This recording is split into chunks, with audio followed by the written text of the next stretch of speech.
I don't know that's really considered neutral.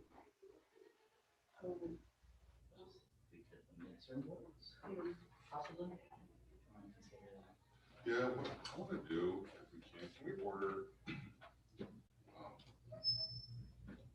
what do they call it? SXO. SXO. Yeah, can we get a big red stamp that says SXO? And so the potential, yeah, and just stamp it on here, whenever there's sensitive stuff. Or just like maybe bracket sensitive, just red stamp it. Yeah, so that way they can have that. Which one would you rather? Probably sensitive, because sometimes I realize there's most of these, most all these text pages, most of them. So just make it easier. And for the meantime, just write it in red. All right, Mr. Yeah, just Johnson. it's like probably like brackets, like sensitive, and then just put it bold. Okay. We got a sign thing now. I just put them in order so they're not falling all over each other trying to get out. And we just probably leave it up at Carol's desk, that they can stamp it, that way they can share it, stamp it, or to copy it. Yeah. Okay, I'll copy it with her. That way I'll know to slow down.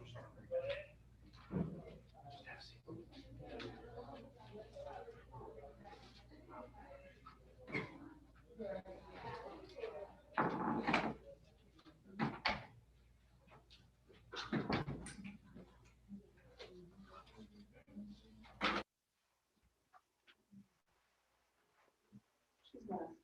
She'll be written.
They were there yesterday. I don't think it would be good today.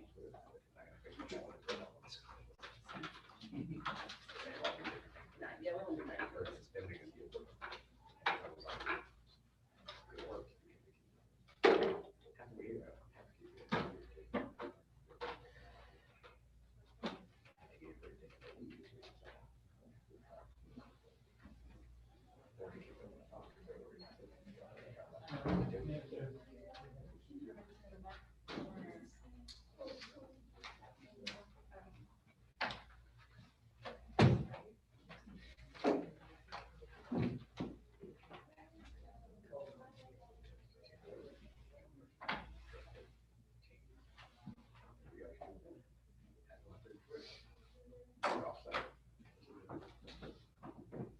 many boys you got? One, 2 girls. Oh, and the rest of them underage? Two underage and one. Oh, there's 5 girls. Oh,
So, bit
Ron.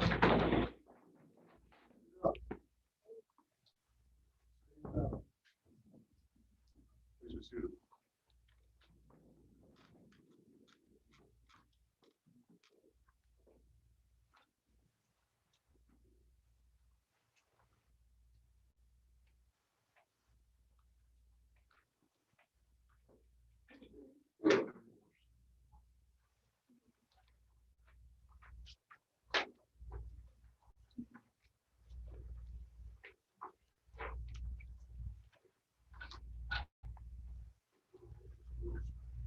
Yeah, about two.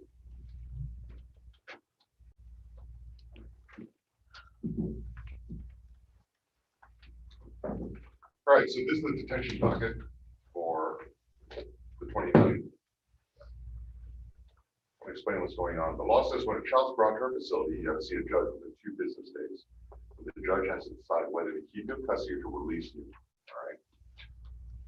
Now, that decision is basically a 2-step process. First of all, I have to find that there's probable cause. That's a legal term, meaning can somebody articulate, can somebody put into words a series of statements that, if they were true, would be a violation of our laws. That doesn't mean there's evidence. That doesn't mean there's witnesses. That means it's somebody's statement. So it is hearsay. I will just listen to or read the statements and decide whether or not, if they were true, assuming they're true, that a law was broken. If so, that is the next step, which was for me to decide whether I should detain you or to release you.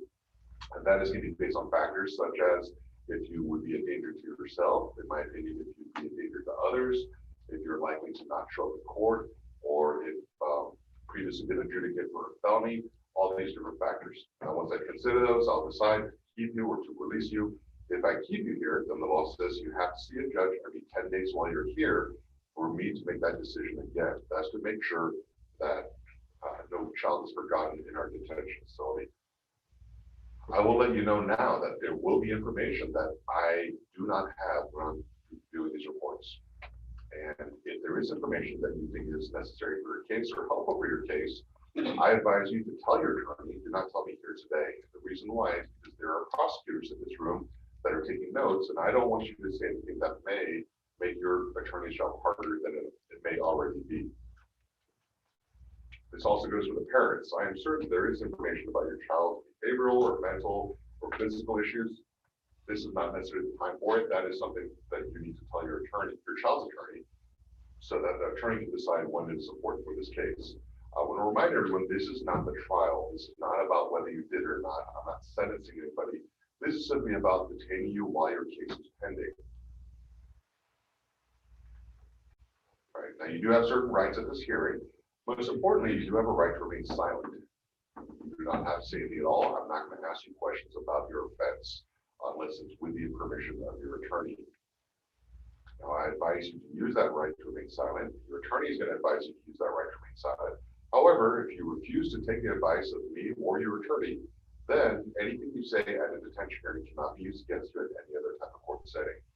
Finally, you have a right to an attorney. If you or your family cannot afford an attorney, I will provide one for you. So we'll go ahead and start off with Hayden. Yes, please. Thank you.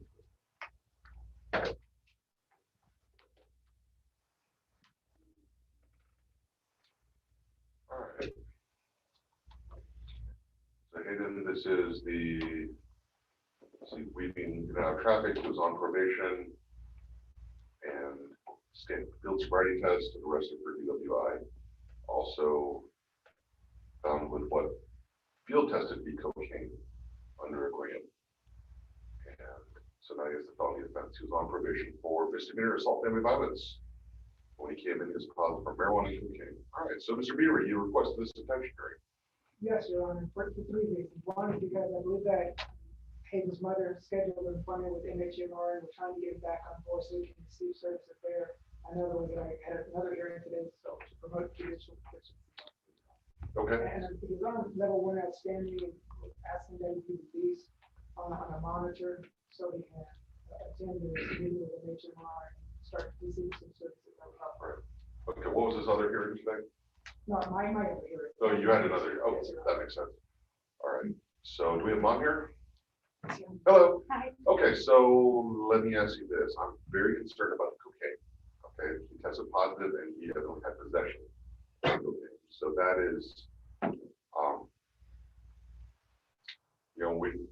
in my opinion, when I'm dealing with marijuana, it's just a bad decision-making process. When we're dealing with cocaine, we're dealing with severe addiction concerns. All right, so, and especially if he has mental health concerns, if he's self-medicating with street drugs, obviously this will interfere with any kind of drug prescription that the doctor may give him. All right, so looking forward, now I'm sure you're not the one giving it to him. Do you have any idea where the cocaine or the weed came from?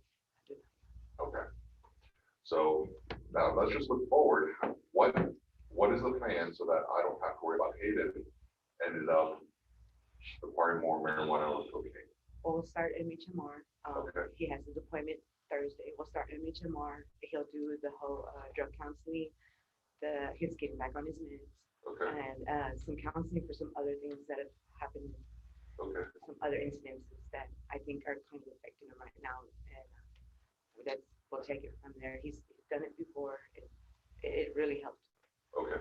What you mean the counseling, not the cocaine? No, not the counseling. Okay. All right. So then my next question is going to be, what is he diagnosed with? Anxiety and depression and ADHD. ADHD, right? So Hayden, what you have to understand is, given your situation in life, right, with these diagnoses, you just can't take street drugs, including marijuana, right? That's one of those, and including alcohol as well. All right, even though that is legal for adults. You have to understand that everyone has a different lot in life. This is just what God gave you. All right, and this is your unique situation. So you're just, while some people may be able to smoke weed and be fine, some people may, I hate to say it, some people may be able to use cocaine and be fine. You cannot, all right, because you have other issues going on, you have other prescriptions. The reason why is because, the reason why is because if the doctor gives you a prescription, there's something called synergistic effects. What that means is every drug can interact with another drug. Like, ever notice at the pharmacy, if you get a prescription, they always ask, are you taking other medications? And the reason why is because the pharmacist knows that some drugs interact with other drugs, and they can reduce or increase the efficacy, right? That's the efficiency of the drug they're prescribing to. So this is just where Hayden is in life. You just can't consume drugs or alcohol because it will interfere too much one way or too much the other way of your prescription medication. Okay. And so that's just you're stuck. So I'm gonna let you go on ES. All right. So you can go to your appointment because the doctor is getting his proper medical treatment support to me. I'm going to release you on a sweat patch. All right. Now, depending, there are some drugs the doctor can prescribe you that will still test positive for some of the things we test on the sweat patch. As long as you bring your prescription to us and your prescription tells us that you're test positive for that drug, you're fine, don't worry about it. But I know for a fact there's no prescription your doctor will give you that will make you test positive for THC. Okay, so if you test positive for THC, you know you're coming back here. All right, so this is on you. Do what you're supposed to do. Go to the doctor, take your prescription like you're supposed to. You'll all be fine. Okay, I'm not worried about the DWI. I'm worried about the cocaine. Okay, now you have to understand, you can stop taking your medication, and we follow up. Your mom tells us you're refusing to take it because you don't like the way it makes you feel. I'm bringing you back here. Okay, if you don't like what the medication does to you, tell your mom, go back to the doctor, get the prescription adjusted, and then move on. But you have to do it. There's a right way to do things and a wrong way to do things. All right. Any questions? Because this is pretty easy on you, right? I'm not asking you to do a whole lot. I'm asking you not to sneak out of the house. I'm asking you not to take street drugs. I'm asking you to take your prescription and then respect your mom. Okay? It's pretty simple. All right. Thanks, Andy.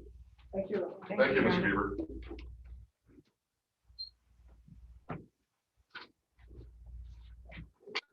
Sir.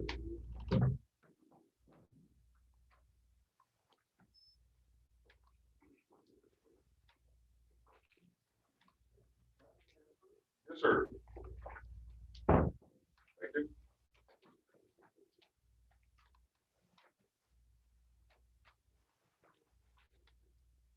Thank you.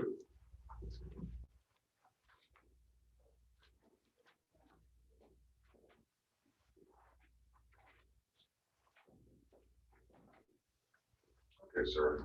You've been here for 2 weeks now. This is your first 10-day hearing.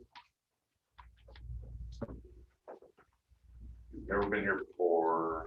Well, you have been. Okay, that's right. So let's go back in April 4th, 9 o'clock at night, suspicious person call. Someone was beaten on the building for over an hour. Police went up. Something was wrong. And you had THC oil, X, Xanax. You picked up 3 felony drug cases. So we let you out. And on June 13th,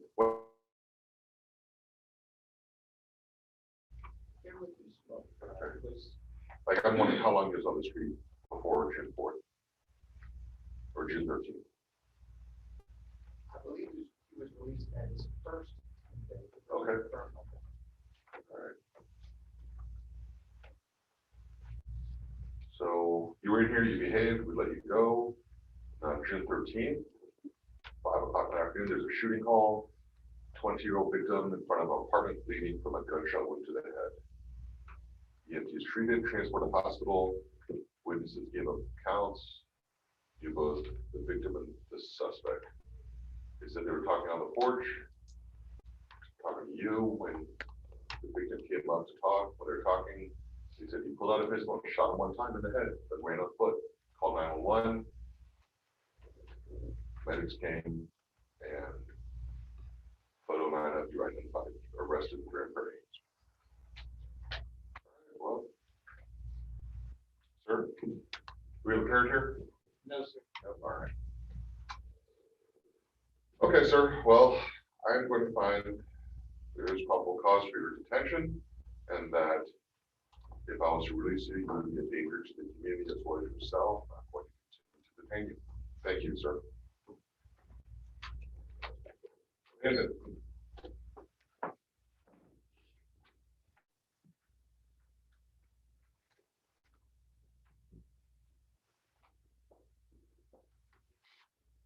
Yeah. yes, sir.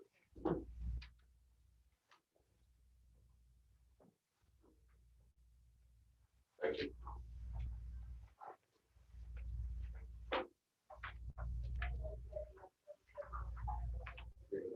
It's too loud. All right, so and then this is your second 10-day hearing here, level 2. So why is he level 2? Well, I have a breakdown of his level progress and fractions.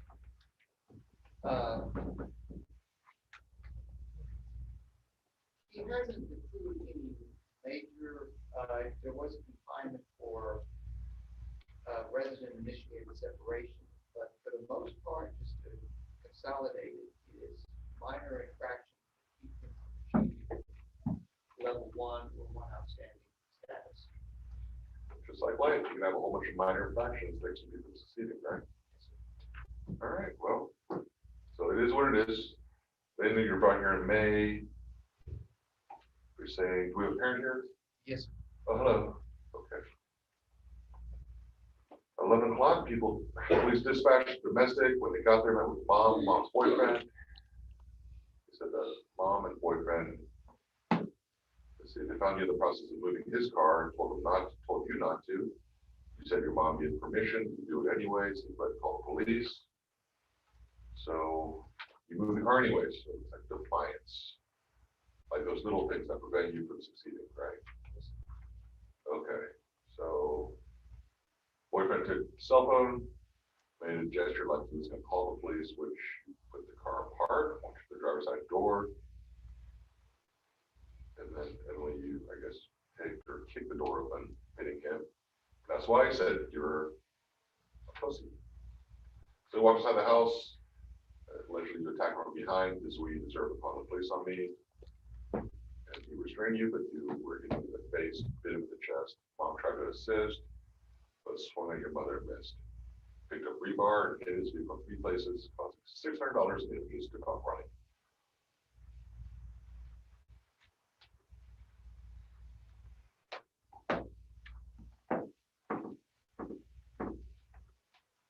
All right, so I told you that if you achieve level 1 outstanding, I consider releasing outside the 10 days detention hearing cycle. Doctor saw you, and the doctor felt like the prescriptions did not need to be adjusted, and you have not achieved level 1 outstanding. All right, so Mom, have you been able to talk to your son while he's here? Are you able to visit him or just phone? I visited him once and then just called him. I'm sorry? One time visit and then the rest were your time. Okay. Are you noticing anything different with Landon? I mean, he says, you know, he wants to do better. Yeah. I believe he wants to get out of here. So, all right, Landon, here's my problem. If you're not, I'm not going to put you back in your mom's home unless you can behave and be a level 1 outstanding at home. And if you can't be a level 1 outstanding here, I have no reason to think you'll do it at home. All right, so I'm going to let you know now, if you're just going to hold out and just play these little microaggression games, thinking that one day I'll give in, I'm not going to. All right, I'm not going to disrespect your mom by allowing you to go home for you to disrespect her. All right, so the doctor has seen you and he has decided that your prescription is appropriate for your medical condition, which at that point tells me that you are just choosing to cause problems. So as long as you hold out and cause problems, then you're just going to stay here. But one day when you wake up, you're like, I'm tired of this. I want to go home because I want to go home and follow the rules of my mom's house. I'll let you out. But you got to prove it to me first. If you can't get the level 1 outstanding here, then there's no reason for me to think you'll be level 1 outstanding at home. Mom, no matter how much you want your son home, no matter how much he wants to go home, given what he's actually done in the past, allegedly, indicates to me that he will continue to do that if I let him go until he shows me he can behave better. Okay? All right, Landon, we'll see you in 10 days. Thank you.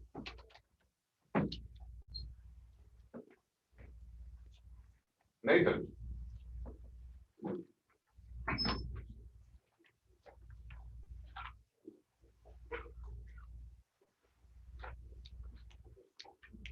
You parent here, Nathan?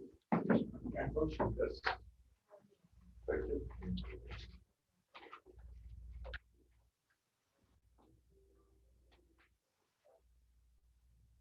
All right, so Nathan, 16 years old, we adjudicated you delinquent for burglary of habitation back in January.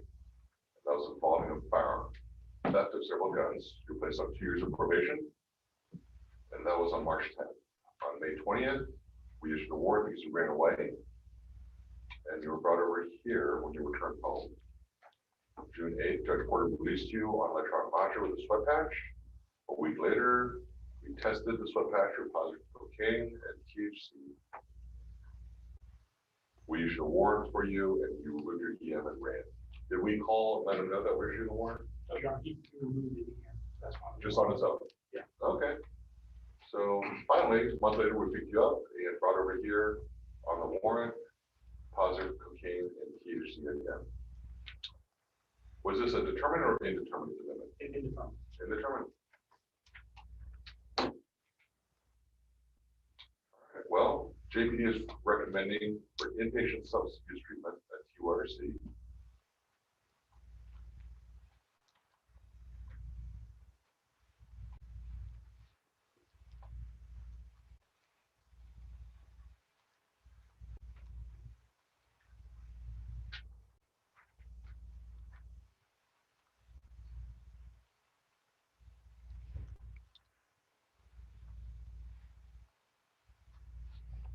At this point, I'm just trying to decide if I'm wasting my time with treatment. Like, does he just need to go to TJJD? That's the decision that I need to make. The problem, Nathan, is as long as you have an A in attendance, you can mess up all you want, and I will work with you as long as you're reporting. But when you run away and cut off my electronic monitor twice, no, run away twice, cut off the monitor once. And that tells me that you don't even want to be supervised and you don't want to change your behavior.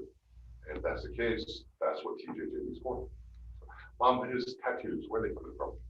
He has done them on his own. No, he did a self tattoo or he got them done by, He's done a couple self tattoos and then one of his friends did the big, did you report that to the police? no, I didn't know how to do. I didn't know that was a thing. Call the police. Well, I know how to do that. I didn't know it was a thing Yeah. that I would need to call. the police. Yeah, it's a crime for somebody to tattoo your child. Okay. Does he have any face tattoos yet? Okay. Matter of time.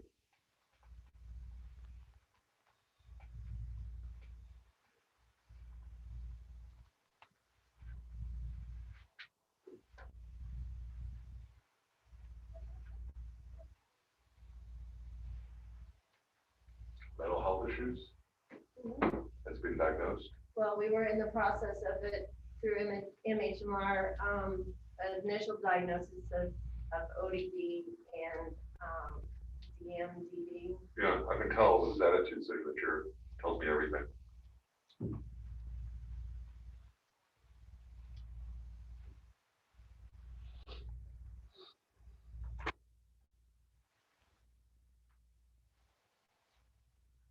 Well, meanwhile, Nathan, I'm gonna go and detain you. And it will be up to Mr. Spence here to convince me or one of the other judges that QRC inpatient can help, or your attorney, but that'll be for a different day. At this point, yeah, I'm not releasing you, they'll just run away and use more cover. Thanks, Nathan. Thank you. Thank you.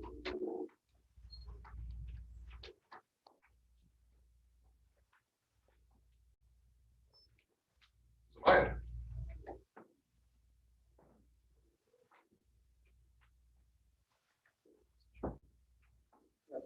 Yes, sir. Thank you.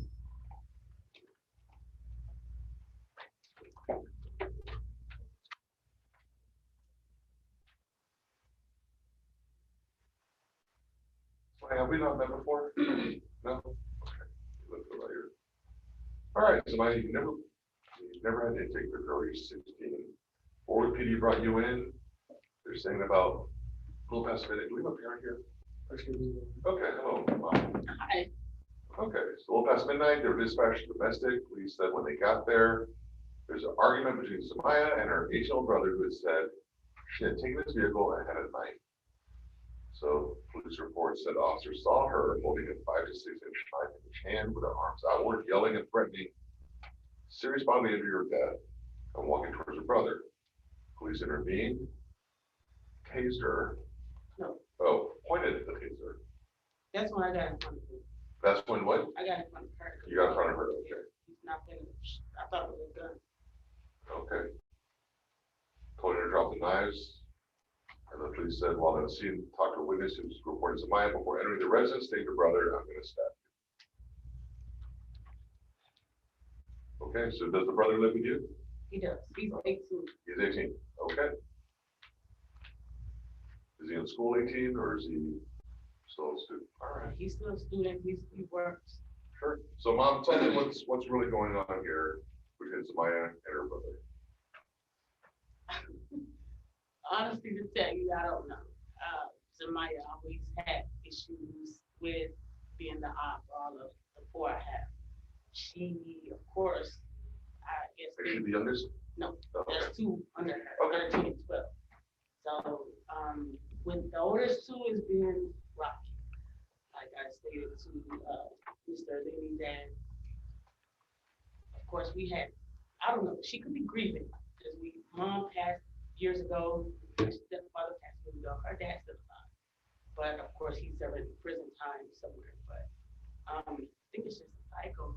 I mean, I don't know. I don't know how to get out of the cycle. And I thought once mom passed, that would be an issue. It wouldn't be an issue.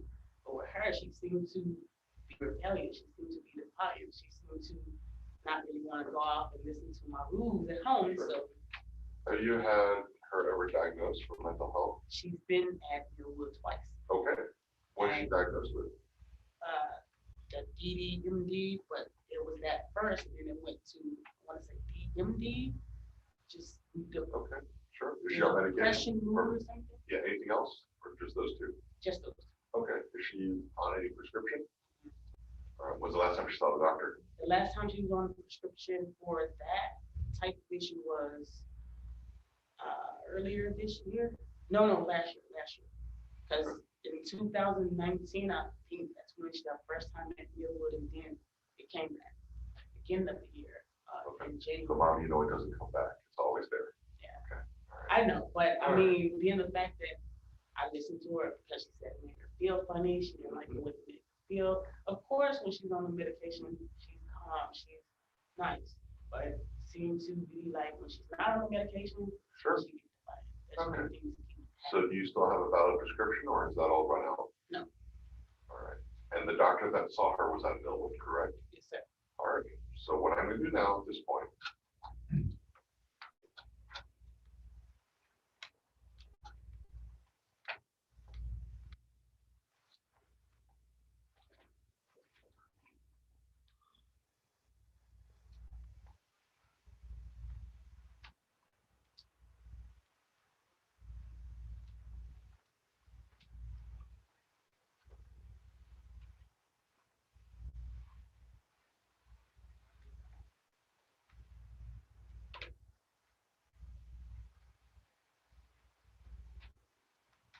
Do you remember what month of 2020 this was? January. Okay.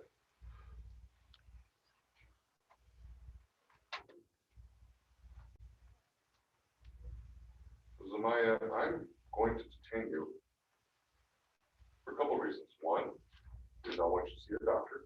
Evidently you were diagnosed with something and you need a prescription and you're not on it. So I want to make sure that you are able to get your medication. You may have heard me tell another kid that if you don't like the medication, that you need to let a responsible adult know so we can get you to a doctor again and adjust that prescription. Okay. You can't just stop taking because you don't like the way it makes you feel. Because at the end of the day, I'm pretty sure you don't like the way being Kimbo makes you feel either.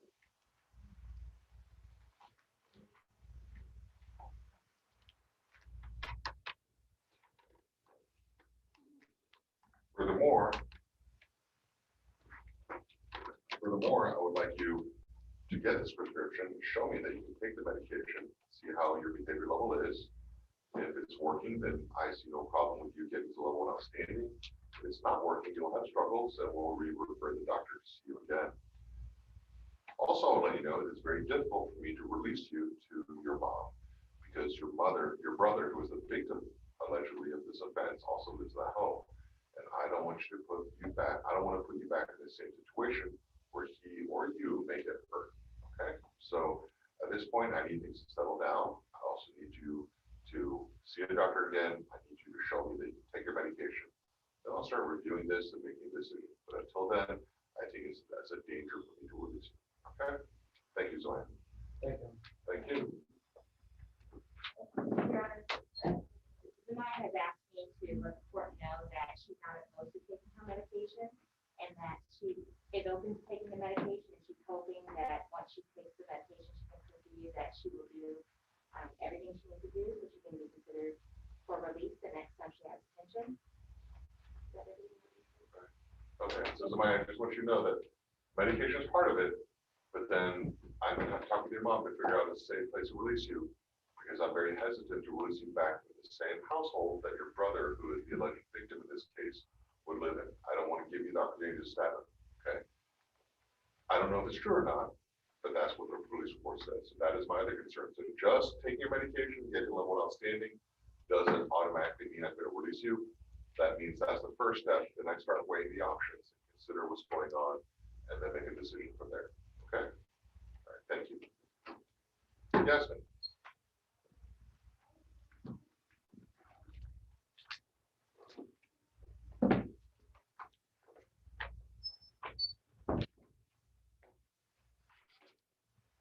All right, Yasmin. Oh, is the one you already gave me? Okay. And the rest are under 14. Then. All right, so at this point, under Texas Family Code 5408A, the court was closed these proceedings to the public, finding good cause to exclude the public from these proceedings. And so, and the rest of them are under 14, so those will be closed by default. So at this point, who is here for Yasmin? I'm here for Alexandria. Okay, sir, you're Yasmin? That's a yes? Yes, sir. All right. So what I'm going to do is the court proceedings, the court proceedings are closed. So Oh, you want me to leave? I'm going to need anybody who's not an attorney or juvenile probation Oh. to step out in the hallway. We'll call you when your child is home. Okay, I'll I thought do it. there was no way. I'm sorry. No. You were fine up Judge until now. Okay, I'm down. I'll be out of the way. No, ma'am. Please wait in the hallway. We'll call you in when your Yeah. child. Okay. I'll be out of the way. Thank you. I got something.